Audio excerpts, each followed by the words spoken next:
Hello friends, welcome to Edu India by Rohit. मैं रोहित आप सभी दोस्तों का स्वागत करता हूं।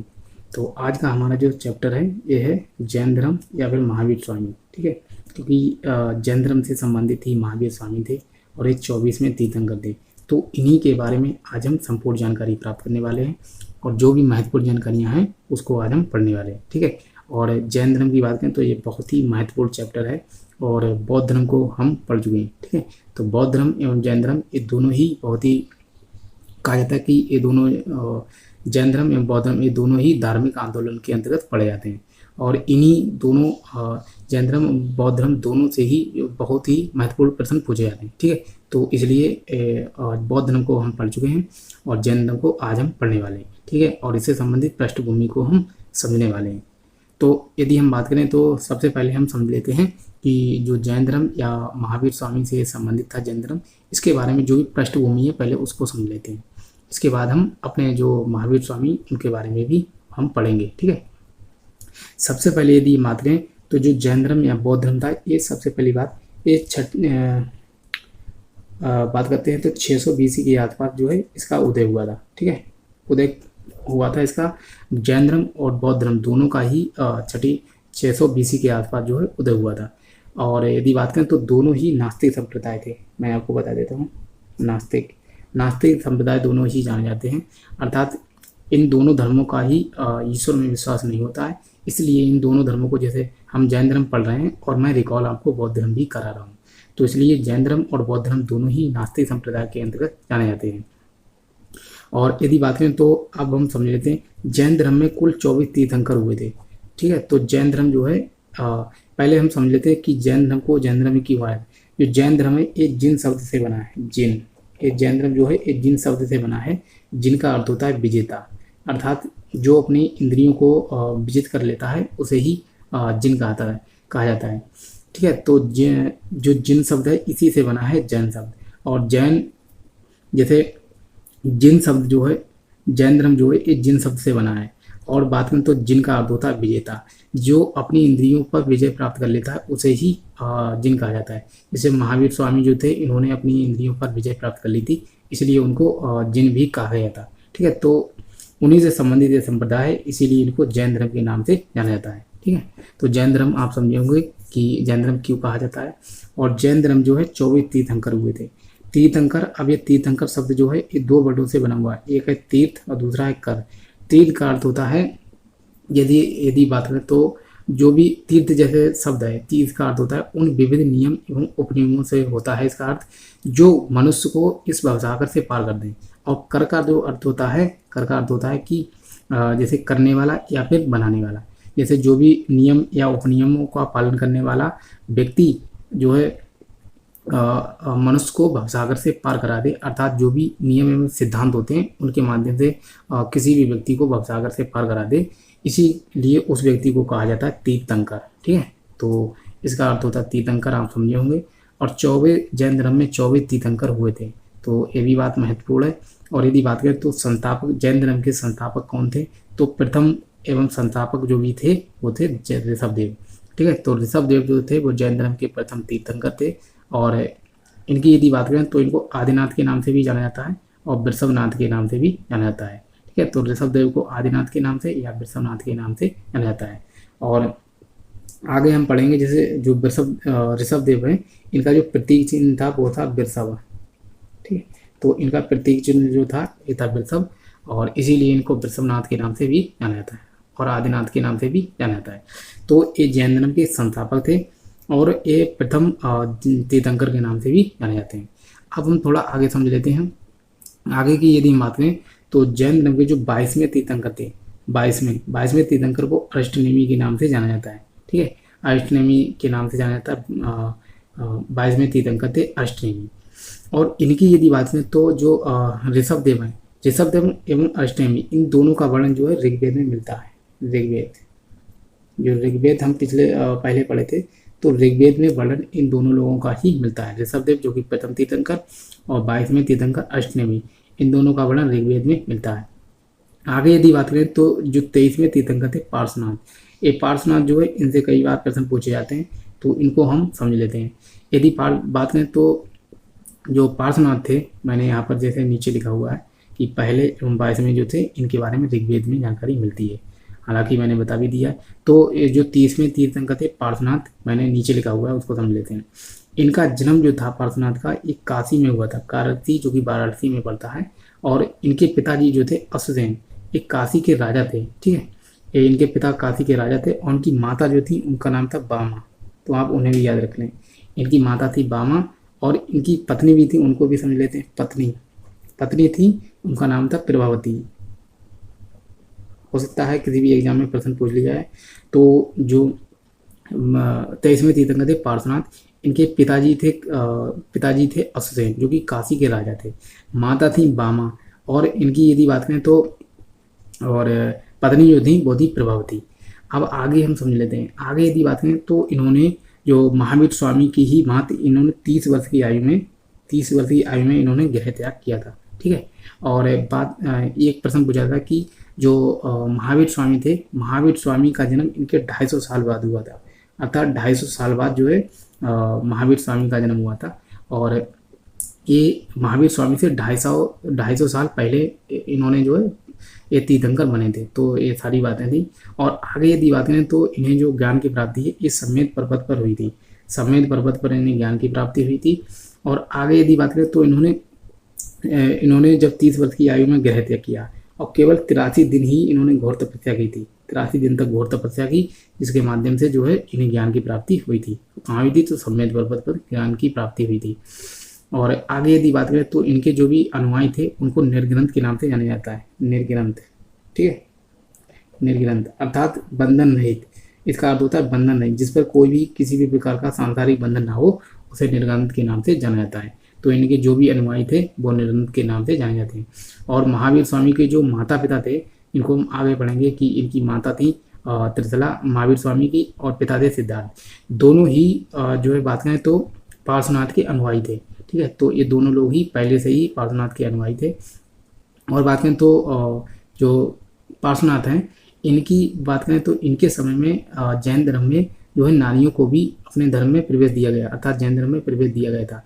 और जैसे एक महिला है जिनका नाम आता है कि वो जब इन्होंने जैन धर्म में सबको स्त्रियों को प्रवेश दिया था, तो उसमें स्त्री संघ की जो अध्यक्ष थी उनका नाम था पुष्पचूला।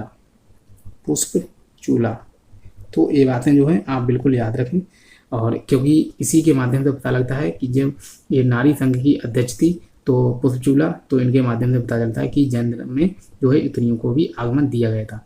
और यदि हम आगे बात करें तो मैं आपको रिपीट करा देता हूँ, एक बार फिर से पूरा रिपीट करते हैं, जिसके माध्यम से आगे समझते हैं, ठीक है। तो सबसे पहली बात, पृष्ठभूमि की बात करें तो 6ठी शताब्दी ईसा पूर्व के आसपास जो है जैन धर्म का उदय हुआ था। और ये एक नास्तिक संप्रदाय है। और जैन धर्म जो है, एक जैन की बात करें तो एक जिन शब्द से बना हुआ है। इसमें कुल 24 तीर्थंकर हुए थे जैन धर्म में, और संस्थापक भी थे एवं प्रथम भी थे।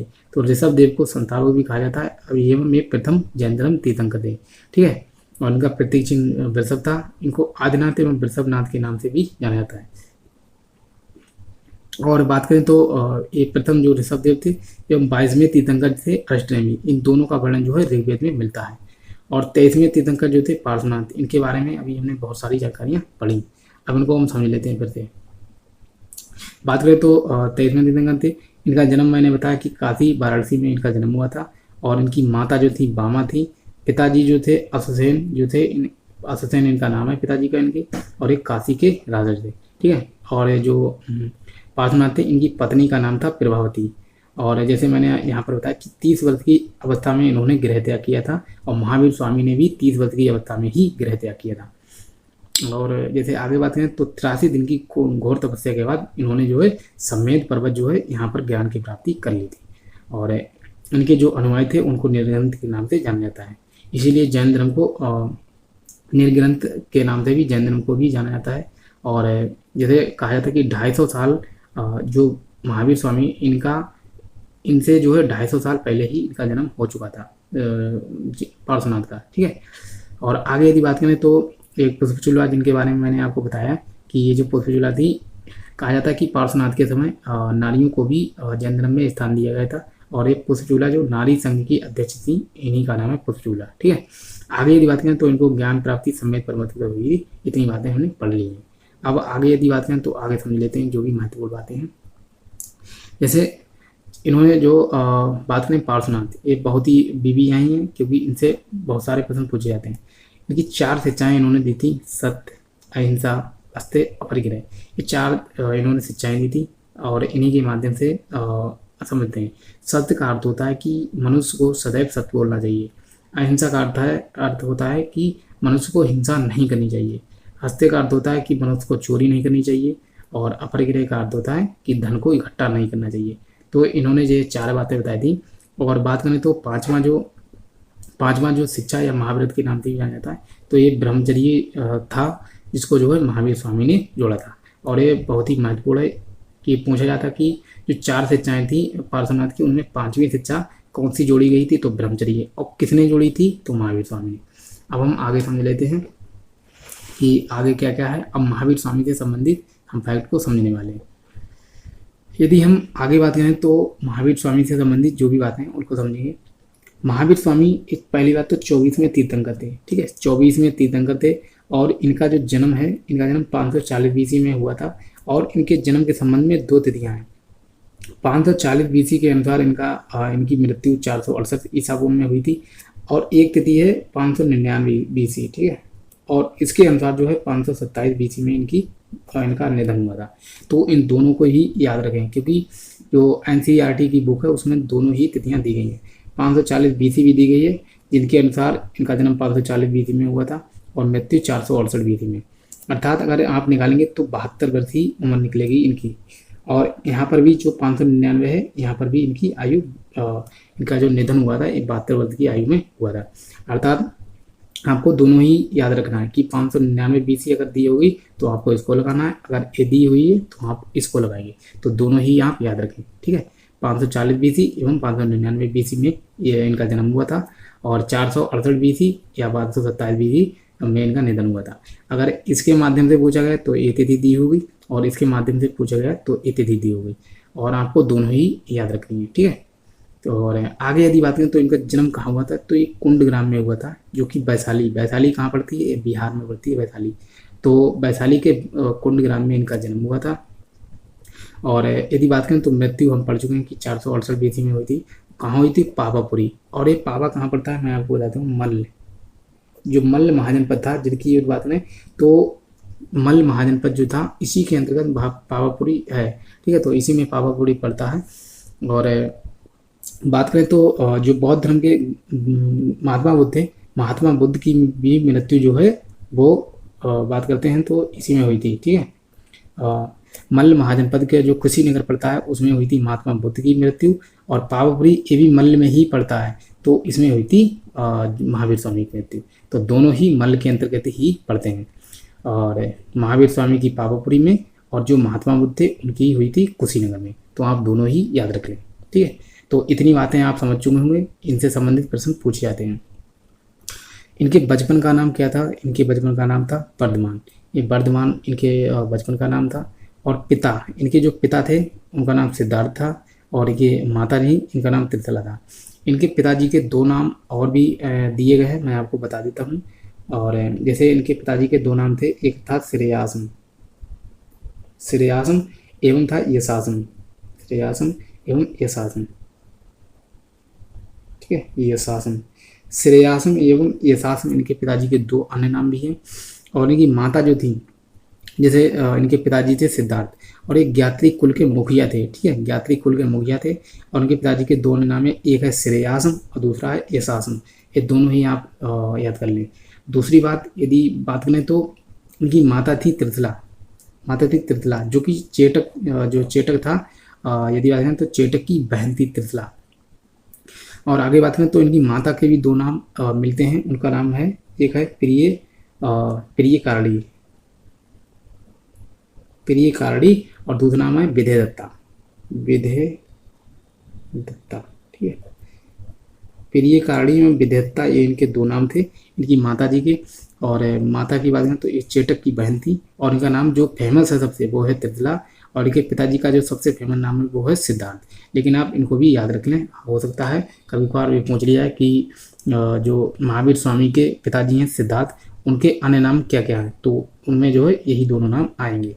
और उनकी इसी प्रकार से अगर पूछा है कि जो महावीर स्वामी की माता थी त्रिशला, उनके अन्य नाम कौन कौन से, तो प्रियकारिणी एवं विद्यादत्ता के नाम से पूछा जा सकता है।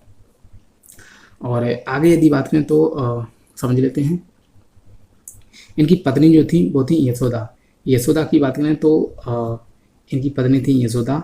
और जैसे महावीर जो महात्मा बुद्ध थे उनकी पत्नी का नाम था यशोधरा और इनकी पत्नी का नाम यशोदा।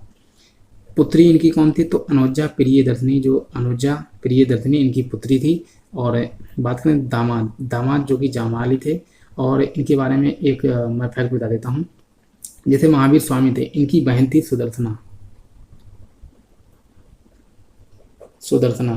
महावीर स्वामी की बहन थी सुदर्शना और सुदर्शना का ही पुत्र था जामाली। मैं इधर लिखा हुआ है, मैं बता देता हूँ। जो सुदर्शना थी महावीर स्वामी की बहन थी और इन्हीं का पुत्र था जामाली जो कि इनका भांजा भी था। और बात करें तो इनका जो है दामाद भी बन जाता है, क्योंकि इनकी पुत्री जो महावीर स्वामी की पुत्री थी अनुजा प्रियदर्शनी, इसका विवाह जो है जामाली से ही हुआ था। तो इनका बात करें तो दामाद भी था और दूसरी तरफ से जो है इनकी बहन की तरफ से इनका भांजा भी था। तो ये दोनों बातें ही आप याद कर सकते हैं। और आगे यदि बात करें तो जो है इनके पिताजी की जब मृत्यु हो जाती है तो नंदीवर्धन जो है इनके भाई थे, बड़े भाई, वो राजा बनते हैं अपने कुल के। तो जो है इन्होंने उनसे आज्ञा लेकर 30 वर्ष की आयु में जो है गृह त्याग कर लिया था। ठीक है, तो 30 वर्ष की आयु में इन्हें गृह त्याग किया था। और ज्ञान प्राप्ति इन्हें कब हुई थी, तो कहा जाता है कि जो जैन ग्रंथ हैं, जैन ग्रंथों में बताया कि 12 साल तक इन्होंने बहुत ही कठोर तपस्या की थी। तो 12 साल तक कठोर तपस्या करने के बाद इन्हें ज्ञान प्राप्ति होती है, क्योंकि जराम्बिक ग्राम था और ये साल वृक्ष के नीचे इन्हें ज्ञान की प्राप्ति हुई थी। और इस जो इसकी बात करें तो ऋजुपालिका नदी थी। जैसे मैंने आपको पिछली बार रिपीट कराया था, तो उसी प्रकार से मैं फिर से बता दे रहा हूँ। महावीर स्वामी को जराम्बिक ग्राम में ज्ञान की प्राप्ति हुई थी और महात्मा बुद्ध को बौद्ध गया में। और इन्हें जो है महावीर स्वामी को साल वृक्ष के नीचे ज्ञान की प्राप्ति हुई थी। और जो महात्मा बुद्ध थे उनको किस वृक्ष के किनारे, तो उन्हें पीपल वृक्ष के किनारे ज्ञान प्राप्त हुआ था। इन्हें ऋजुपालिका नदी के किनारे ज्ञान की प्राप्ति हुई थी और महात्मा बुद्ध को जो है वो निरंजना नदी के किनारे ज्ञान की प्राप्ति हुई थी। इन्हें 12 साल बाद जो है ज्ञान की प्राप्ति हुई थी और उन्हें जो है वो 6 वर्ष के पश्चात ज्ञान की प्राप्ति हुई थी, क्योंकि 30 वर्ष के बाद इन्होंने 30 वर्ष में जो है गृह त्याग किया था और 42 वर्ष की आयु में इन्हें जो है ज्ञान की प्राप्ति हुई थी। ठीक है, और उन्होंने 29 वर्ष की आयु में गृह त्याग किया था और 35 वर्ष की आयु में उन्हें ज्ञान प्राप्त हो गया था। अर्थात 35 से जब 29 से जब 35 करेंगे तो 6 साल में उन्हें ज्ञान प्राप्त हो गया था। और 30 से जब करेंगे 42 वर्ष की आयु में तो 12 साल बढ़ जाते हैं। तो इसीलिए इन्होंने ज्ञान जो है 30 वर्ष की आयु में गृह त्याग किया था और 42 वर्ष की आयु में इन्हें ज्ञान प्राप्त हो गया था। ठीक है, तो इतनी बातें आपको मैंने कंबाइंड रूप से बताई। अब आगे समझ लेते हैं। जैसे यहाँ पर लिखा भी है कि इन्हें जब 12 वर्ष के पश्चात ज्ञान प्राप्त हुआ तो उसे कैवल्य के रूप में जाना जाता है। कैवल्य का अर्थ होता है ज्ञान। ठीक है, कैवल्य का अर्थ होता है ज्ञान और इसी के कारण इन्हें कैवल्यन भी कहा गया। कैवल्यन का अर्थात ज्ञानी। ठीक है, तो इसी के कारण इन्हें कैवल्यन का भी कहा गया, इसका अर्थ होता है ज्ञानी। अब इनसे संबंधित कुछ जो है शब्द दिए गए उनको भी समझते हैं। जैसे जब इन्होंने ज्ञान प्राप्त किया तो इन्हें जिन्न के रूप में कहा गया। जिन्न का अर्थ होता है विजेता, अर्थात अपनी इंद्रियों पर इन्होंने विजय प्राप्त कर ली थी। अरहत कहा गया। अरहत का अर्थ होता है योगी। ठीक है, योगी बन गए थे जब इन्होंने ज्ञान प्राप्त किया था। निर्ग्रंथ अर्थात ये बंधन मुक्त हो गए थे। और महावीर इन्हें इसलिए कहा गया क्योंकि साधना के प्रति, इसका अर्थ होता है साधना के प्रति समर्पण, अर्थात ये एक महान वीर बन गए थे। इनका जो प्रारंभिक नाम था वो था वर्धमान। ठीक है, इनका प्रारंभिक नाम वर्धमान था। ठीक है, पहले इनका नाम था वर्धमान और बाद में जब इन्हें ज्ञान प्राप्त हुआ तो इनका नाम महावीर हो गया। और इसके बाद जो है इसी से महावीर से ही बना हुआ है इनका नाम महावीर स्वामी। ठीक है, पहले इनका नाम महावीर स्वामी नहीं था। जब इन्हें ज्ञान की प्राप्ति हुई तब इनका नाम महावीर स्वामी के नाम से प्रचलन में आया था। पहले इनका नाम जो था वास्तविक नाम वर्धमान ही था। तो इतनी बातें आप समझे होंगे। अब हम समझ लेते हैं जो है इनसे इनके उपदेश एवं शिक्षाएं जो भी थी उनको समझ लेते हैं। यदि उपदेश और शिक्षाओं की बात करें तो इन्होंने प्रथम उपदेश दिया था राजगृह में, ठीक है, राजगृह में इन्होंने प्रथम उपदेश दिया था। और यदि इसकी बात करें तो इनके प्रथम जो शिष्य थे वो जामिल या जामाली, इनके दामाद भी थे और इनके भांजे भी थे, ठीक है, इनके भांजे भी थे। तो इनके दामाद भी थे और भांजे भी थे, जो कि जामाली तो प्रथम शिष्य के रूप में जाने जाते हैं। और इन्होंने शिक्षाओं में कहा था कि संसार जो है दुखमय है और जो दुख का कारण है वो है कर्म पर, ठीक है। तो इन्होंने ये बातें भी बताई थी। आगे यदि बात करें तो इन्होंने बताया कि मुक्ति के लिए त्रिरत्न, मैंने आपको बताया था कि बौद्ध धर्म में भी त्रिरत्न के बारे में बताया गया है और जैन धर्म में भी त्रिरत्न का मार्ग बताया गया है। अब जो जैन धर्म के त्रिरत्न हैं उनको समझ लेते हैं। ये थे 3 त्रिरत्न, 1 2 3। अब तीनों को मैं आपको दिखा देता हूँ। यदि बात करें तो ये 3 त्रिरत्न थे, सम्यक दर्शन, सम्यक ज्ञान और सम्यक आचरण। सम्यक दर्शन का अर्थ होता है सत्य में विश्वास, सत्य में विश्वास। सम्यक ज्ञान का अर्थ होता है वास्तविक ज्ञान और सम्यक आचरण का अर्थ होता है सुख दुख में समान भाव, अर्थात व्यक्ति को जो है सुख दुख में समान भाव से रहना चाहिए, ठीक है। तो ये सम्यक आचरण, सम्यक ज्ञान, सम्यक दर्शन, ये तीनों ही त्रिरत्न के रूप से जाने जाते हैं। तो ये बहुत ही महत्वपूर्ण है, आपको इसको याद कर लेना है, ठीक है। तो ये बहुत ही महत्वपूर्ण है कि जैन धर्म के त्रिरत्न कौन कौन से हैं। तो सम्यक दर्शन, सम्यक ज्ञान और आचरण, ये तीनों ही जैन धर्म के त्रिरत्न हैं। अब आगे समझ लेते हैं कुछ और भी बात इन्होंने शिक्षाएं बताई थी, उनको भी पढ़ना जरूरी है।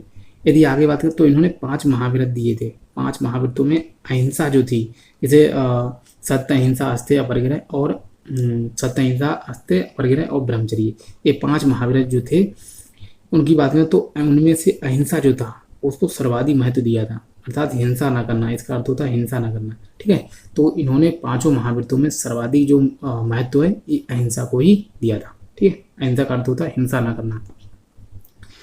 इसके बाद जो है इन्होंने आत्मा, पुनर्जन्म, कर्म, मोक्ष, वर्ण, इन सभी में ये विश्वास करते थे, ठीक है। आत्मा में तो ये विश्वास करते थे, लेकिन जो ईश्वर है, ईश्वर में भी ये विश्वास नहीं करते थे, ईश्वर को ये लोग नहीं मानते थे, ठीक है।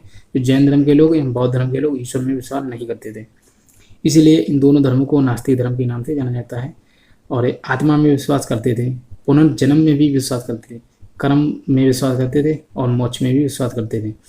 कहा जाता है कि त्रिरत्न और इन्होंने बताए थे दशील, उनके माध्यम से कोई भी व्यक्ति उनका यदि पालन करता है तो उन्होंने बताया था कि इनकी जो शिक्षाएं थी जैसे दशील हैं और त्रिरत्न इन्होंने बताए थे, तो उनके माध्यम से जो भी पालन करता है कहा जाता है उसको मोक्ष की प्राप्ति हो जाती है। तो ये मोक्ष में भी विश्वास करते थे, वर्ण व्यवस्था ये इसमें भी विश्वास करते थे, ठीक है। तो इन सभी में ये विश्वास करते थे। और विश्वास किसमें नहीं करते थे, तो ईश्वर में विश्वास नहीं करते थे। और आगे यदि बात करें तो जैसे और भी समझ लेते हैं स्यादवाद। ये स्यादवाद एवं अनेकांतवाद, ये दोनों ही बात करें तो जैन धर्म के जो है संप्रदाय थे, जैन धर्म के बटे हुए संप्रदाय थे। तो स्यादवाद और अनेकांतवाद ये दोनों का संबंध जो है जैन धर्म से ही है। और मैंने यहाँ पर लिखा है कि आतंकवादियों एवं नास्तिकों, इन दोनों के बीच का जो मार्ग है ये स्यादवाद एवं अनेकांतवाद के रूप में जाना जाता है, ठीक है। तो ये सारी बातें थी। और आगे यदि बात करें तो आगे की जो जानकारी है वो हम नेक्स्ट वीडियो में पढ़ेंगे, ठीक है।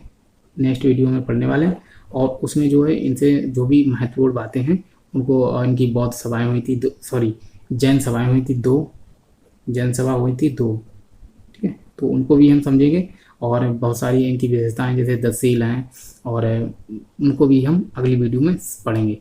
तो आशा करता हूँ कि इस वीडियो में जो भी मैंने जानकारी दी आपको वो आपको समझ में आई होगी और इससे संबंधित जो भी बातें हैं आपने समझी होंगी। और इस वीडियो को आप 2-3 बार देख लें जिससे कि आपके जो है सारे प्रश्न बन जाएंगे, ठीक है। तो जब आप इन वीडियो को 2-3 बार देखेंगे और ध्यान से देखेंगे तो आपको सारे फैक्ट जो हैं वो याद होने लगेंगे। तो मिलते हैं नेक्स्ट वीडियो में। और यदि ये वीडियो को पसंद आई है तो इस वीडियो को लाइक करें, शेयर करें और चैनल को सब्सक्राइब कर लें। तो मिलते हैं नेक्स्ट वीडियो में। जय हिंद, वंदे मातरम।